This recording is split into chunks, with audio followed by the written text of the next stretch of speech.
Hello and welcome everyone. We're going to try out a new version of aggro for this channel, but not a new archetype by any means. I'll go ahead and make it a little bigger here, maybe make it easier to see. Mix things up a little bit here. Oh yeah, it's big. Anyways, this is, green-red ramp is usually what it's called. Ramp Eldrazi, something like that. So we're playing 4 green fetches with 5 forests, a commercial district, and a stomping ground. Got 2 Sanctum of Ugins for the ongoing value, the full playset of Labyrinth and Temple, and then the 1 Cavern. Now, the 1 of Cavern might sound a little odd, but remember we're playing Sowing Microspawn, which allows us to tutor it up when we need it. And this is on cast, so against a counterspell deck, we're usually going to go a little longer anyway. We can resolve one of these, or cast one of these at least, to get a Cavern to play. We also can dig for it off of Rumble and Ancient Strings, so we do a decent job of seeing our deck. We have, with the talismans, right, we're playing a full 9, 10, 11 plus 4. So 15 green sources is a pretty good amount to support these. I went ahead and copied a list that had 5-0'd today as a day of recording, the 27th of August. It's only playing 3 Sprawl, which it makes sense to trim on Sprawl. It's more of a liability than our other, Rumble and Talisman are both like ramp. Talisman fixes everything. Rumble ramps us and gets a card. It also trimmed on Emrakul, and then it also trimmed on Devour. So it's an interesting spread here, but I looked at it and I was like, I think this is kind of where I'd want to start. I almost feel like if we're not playing 4 of these, it might be worth cutting these for Breakers. I like Breaker of Creation, but 1 mana can be a big difference, and this can exile things, whereas this is just a big threat that gains us life. So I decided to keep it like it is. We got the 4 rings. I know this art is horrendous, but what are you gonna do? And then I like the 4 Michael Spawn into 4 World Breaker is great. Doing 2 return main, and again, if energy ends up being like the only deck we run into, we might want to up the returns in the main. Rebalance it a little bit. But the only change I made to the guys list is that I did change up the sideboard a little. I took out some Force of Vigor. I wasn't sure really what Force of Vigor needs to hit.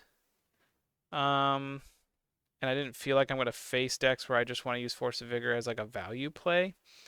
And again, it's only 11 green cards because although these have green mana in their cost, they devoid. They're specifically not green. So with only 11 cards to pitch, and these are cards I want to stitch early, and then I don't have any way to find Force of Vigor. It doesn't, it's a dead card off of Stirrings. It's dead off of Rumble. The only card that could dig for it is this or Ring, obviously. So it felt odd in the sideboard. I like Jailer. I think this is a strong card. I like Trinispheres. I like the 1 of Emrakul against Mill. I definitely want the 2 Kozilek's Return. I went ahead and threw a Pyroclasm in as well. I think I want a Haywire Might. Maybe I want more. I don't really have a way to fetch it up, but I want something that can hit opposing rings. And then, gain some life. And then Breaker is like, I'm going to bring this in against Energy in place of one of the Emrakuls, I believe. It lowers the curve. Usually Emrakul is being cast for 9 in this deck. Rumble does a decent job of getting stuff into our graveyard. But even at 9, that might be too much. And so I like Breaker. Bojuka Bog is a great Michael Spawn target against even Flage, but obviously graveyard decks, and then Stone Brains against any combo decks. And it might be something you bring in against like Jeskai playing Flage or something, or Solitude. Maybe we get rid of their Solitudes. I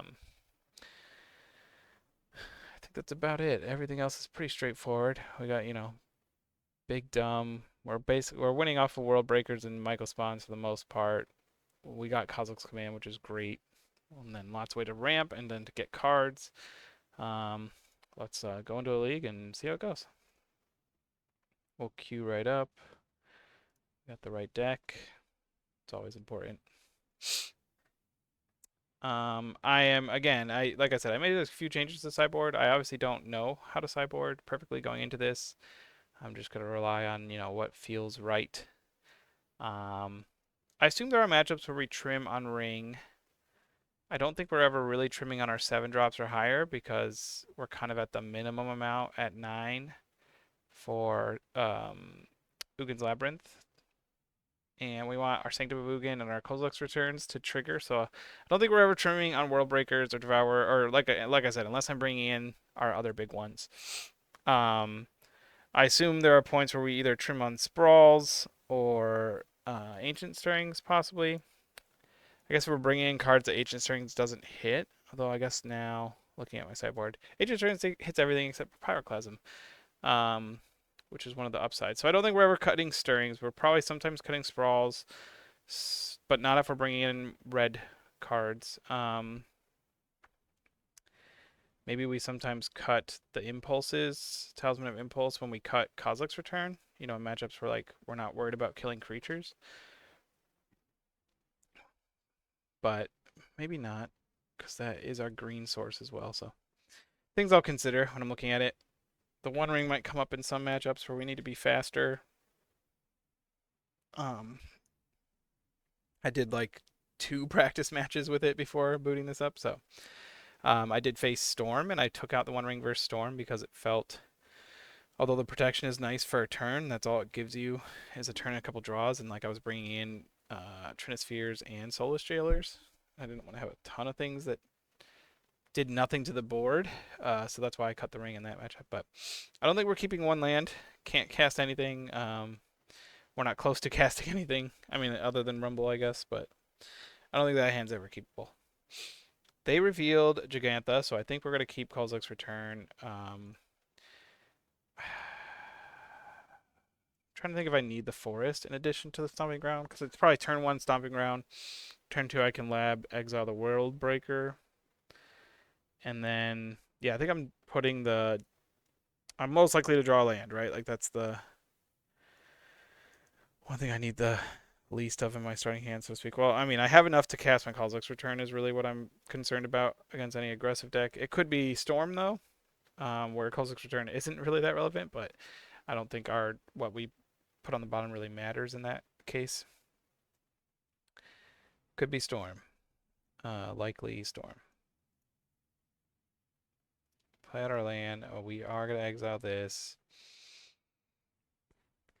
And then we pass. We can Kozilek's Command where X is 1, which unfortunately is 1 mana short of being able to hit something. I guess we can hit Ral with Kozilek's Return if they play a Ral. But if they just play out Ruby right here, we're going to make a token and draw a card. And then we can One Ring and hope to hit something good with that, or a couple draws that we're going to get so that we stay alive. If it's not Storm and they're doing something different, okay. Ral. Oh yeah, Ral doesn't get hit by Kozilek's Return. He's a 1/3, of course. So because we need X to be 1 more in order to exile the Ral, we're just going to do this. There's nothing in their graveyard worth exiling yet.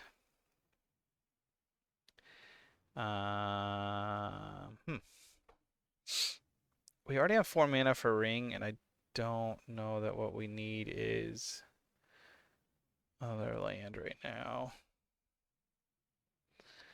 So I think we're just going to cast Ring. And like I said in my meta video, any deck that can cast Ring on turn 3 or sooner is going to be okay in the current meta.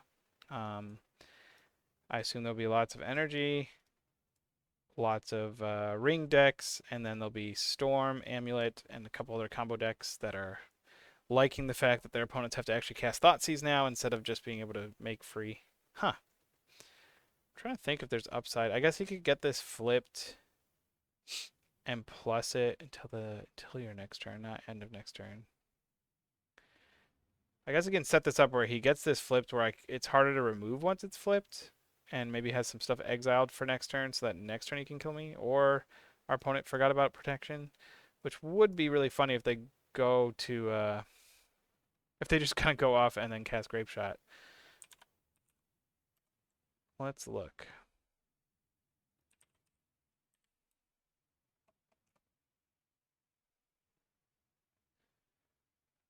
Grape Shot. It's 1 damage to any target. So he could just target Rao with all of them. He wouldn't have to kill himself, but that would be really funny. Having back in my early days of Modern, which is way too long ago to admit, I played a lot of Burn, and there were many times against Leyline of Sanctity where I had to bolt myself in order to get my prowess triggers on a Swift Spear to kill him. But it was always a bummer that I couldn't cast the Searing Blazes. I'm not sure. I'm not sure what's going on.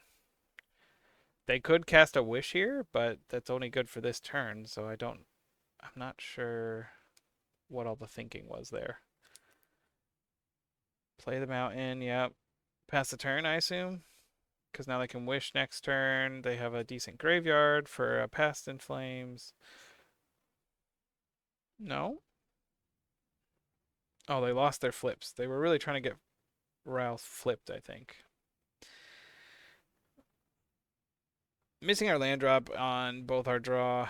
I mean, I don't think it was right to keep the Ugin's Lab top, but missing our land drop last turn did definitely hurt. Oh, great.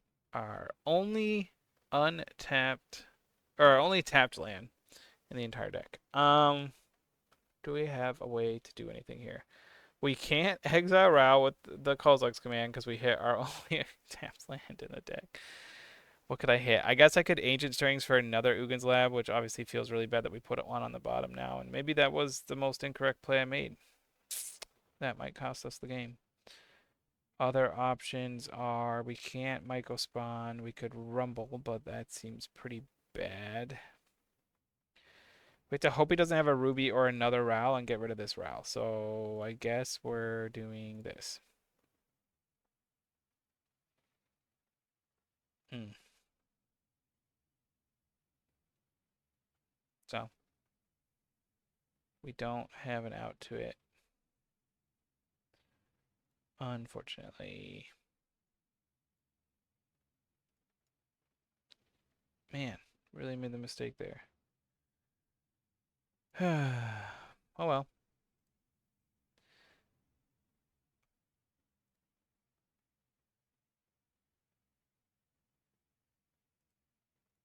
I'm just trying to think if there's anything else we can do. It feels really bad to have like a handful of cards and okay. I think it's pretty I don't know. It's always hard against something like Storm. Could they fizzle? Technically, yes. I guess I'll wait and see a Past in Flames. Without Past in Flames, it's very possible they fizzle, but they have a Wish, which, makes it pretty unlikely.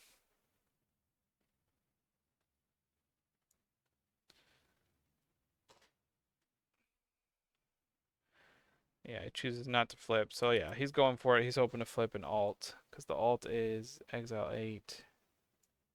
Cast any other instant sorceries. Yeah, we'll wait for Past in Flames, or wish for something that essentially, makes it a lock, but we're likely dead here. Oh, look at that. You got a second wish.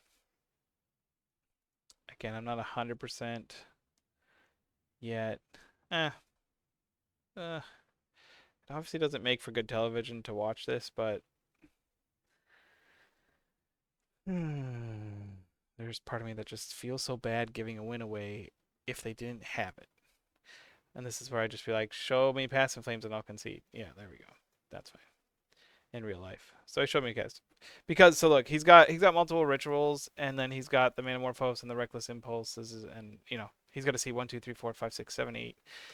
8 more cards. He's got to cast. Yeah, he'll get to flip round and everything. So, anyways, this is the one matchup I practiced, I guess. Um, these are really good. This is kind of useless, and like I said, and even like we saw there, Ring is just kind of like delay of game, not really winning the game. Stone Brain obviously can be very effective.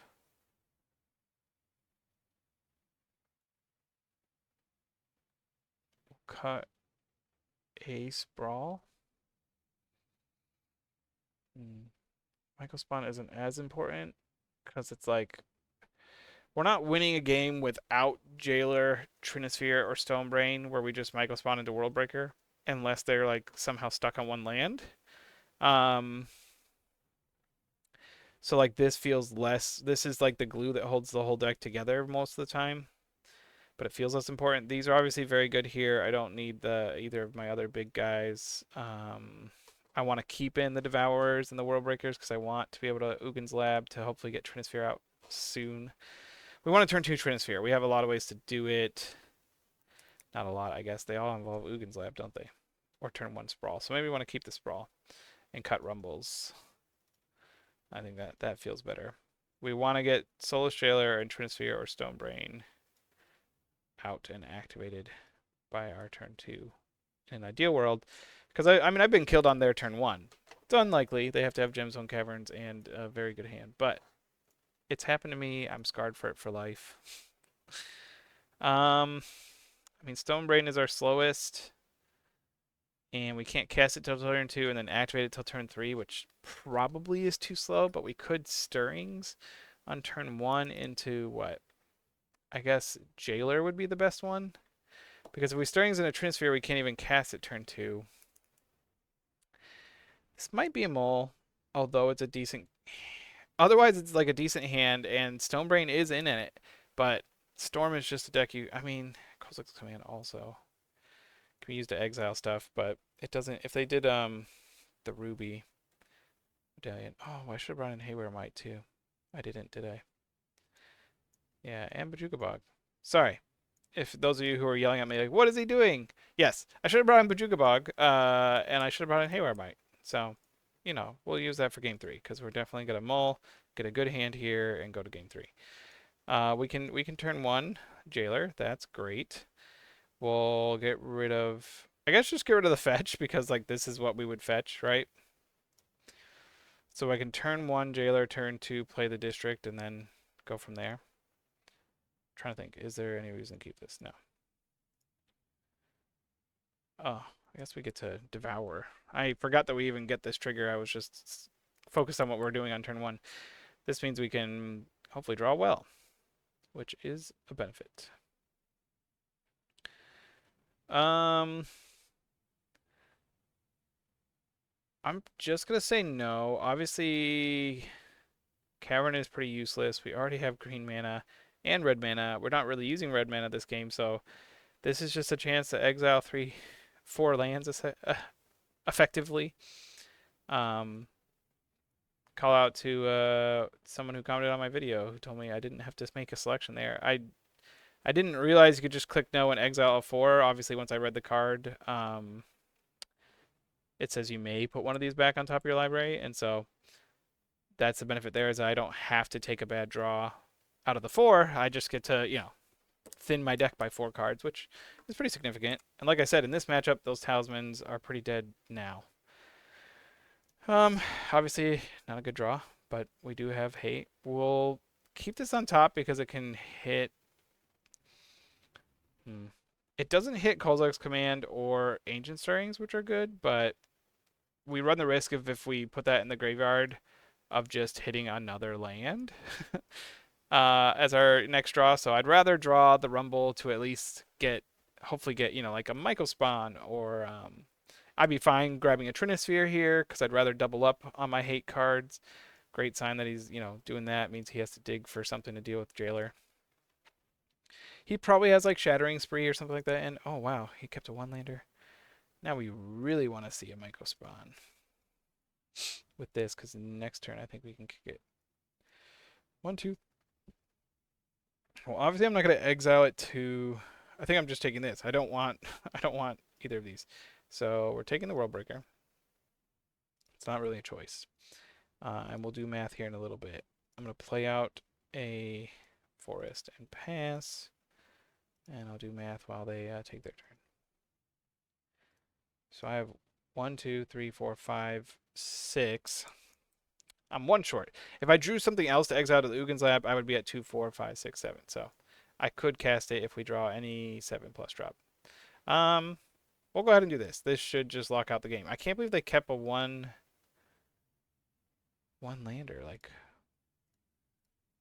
obviously their hand has to be like pretty good otherwise, where they're like, if I just draw 1 land, this hand is great. But we're going to end this game right quick here, I believe. I'd be surprised if our opponent sticks around.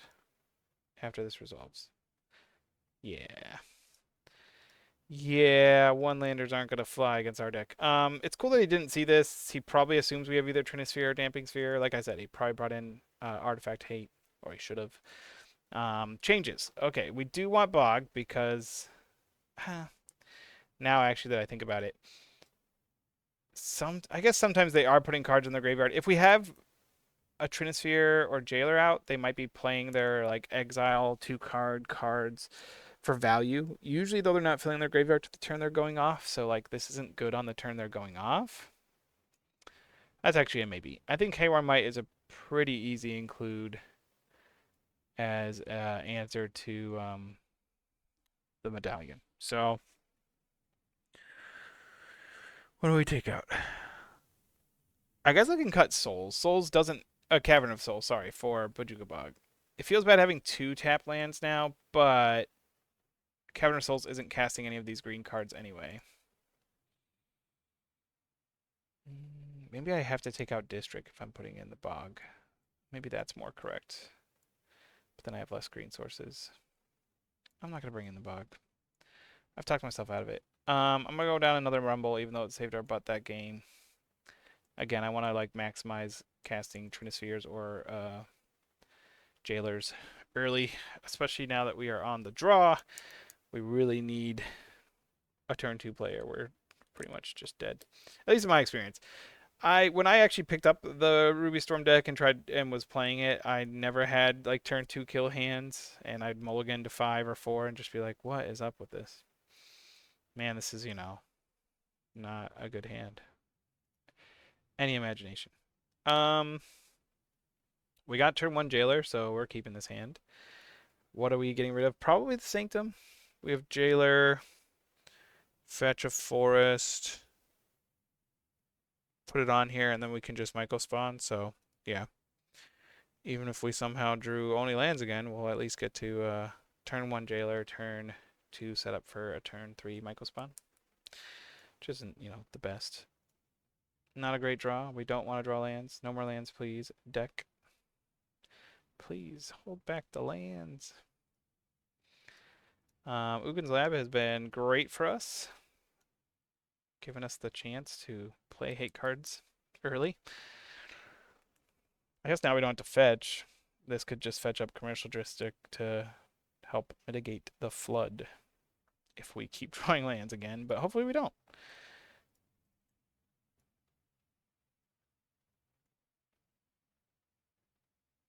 Hope we don't. They got the medallion. So now we hope to draw. Ooh, that's rude in the most beautiful way.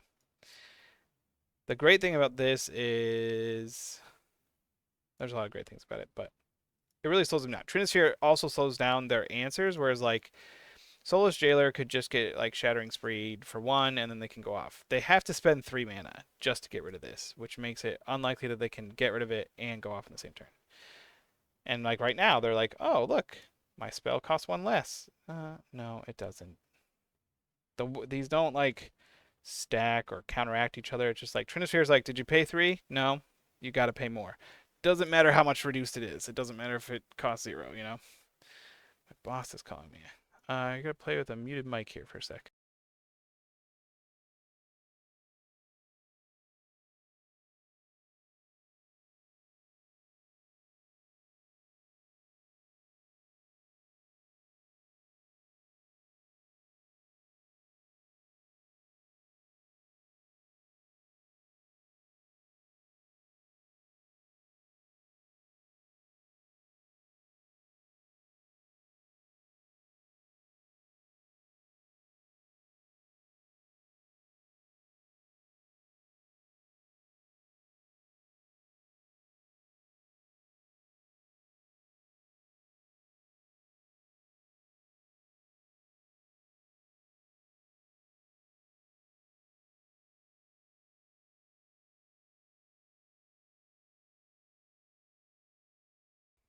I'm back. Sorry for that delay. I'm debating what's the best land to grab here, because obviously, like, we'd like to cast this Emrakul. So maybe just Temple, but Commercial District will help us not keep flooding. Sanctum of Ugin we can't really trigger soon, so I think we're just gonna go Commercial District. I'd rather like not keep drawing bad cards.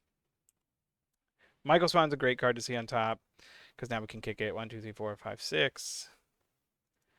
And we are going to get rid of his red source, and he's going to feel bad. And man, when I'm facing down Michael Spawn, it always is just like, this card isn't fair. But it is how it works. We did it! We beat Ruby Storm. I'm just going to go ahead and post this one for now, but I'll hopefully have this whole league recorded. So you'll see some more matches coming up. Thanks.